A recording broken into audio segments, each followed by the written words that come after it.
I watch your process ad nauseum, right? Where you have the 3 tracks that you record, right? And then you're burning in the auto-tune on the actual track. So we'll just talk as a generality so we don't get too focused on a person, but in general, I've always, and this comes from the writing world. So basically like, as a recording engineer, if you're not working with an artist, you're doing a lot of writing sessions for labels, for writers, for producers, whatever the case may be, which is a great way to work in a lot of different environments that are all different. Different writers have different ways of recording, right?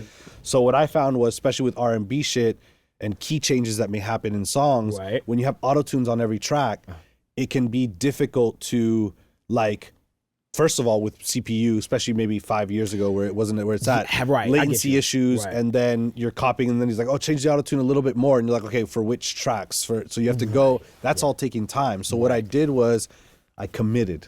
And I committed in life, and I made the writers commit. My man don't got no commitment issues, because it was a big deal. When I first seen you even talking about that, I remember going, whoa, like that is not like every artist. Safe. Okay, got Some you. artists, I'll ask people too, like not anymore because I don't record, but when I would ask like, hey, is it cool if I just print the auto-tune?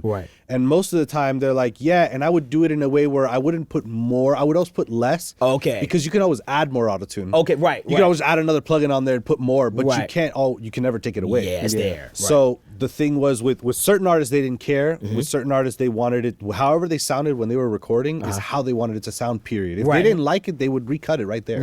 And then it would be right. And then that's it. There's no changing it.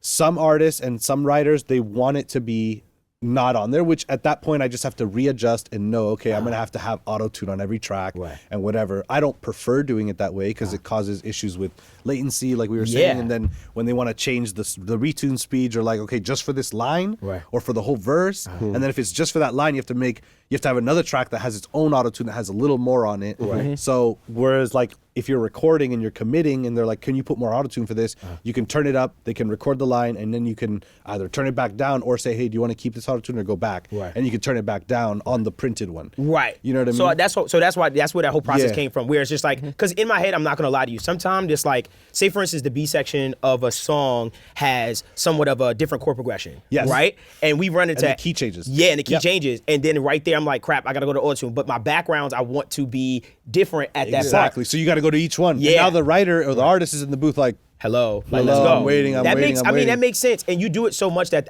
you had to run into that problem to actually like start to do that. 100%. And stuff like that. And you want to make it seamless. Anyone that's in the booth, you want to make it seamless. You don't want them to almost see like where the things meet. You want it to be flush, like where they can't see where the wall meets the other wall type of shit.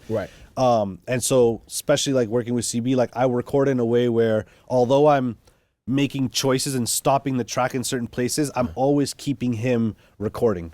So like he records a track and then I'll immediately bring him back a bar back from where that started and start recording again. And while I have that 1 bar of time, I'm editing, bringing it up and all that shit because I want it to be completely seamless. If I stop the shit and there's like 2 or 3 seconds of silence, it can cause people's like thoughts to get to just glimmer, fly away. That's for sure. And so with experience, you start to learn that, and people will be like, "Hey man, fuck, I lost the line," and you're like, you start to realize, okay, how can I fix that? How can I create a more seamless environment? So like on the inside of the booth, it sounds like everything's just constantly playing, but on the outside of the booth, it's like, it's like all this commotion happening. Dog, let me say something, and maybe you don't even know this. When I'm watching you do it, the noise that I'm hearing is hilarious. People think that I break key, like you're clap.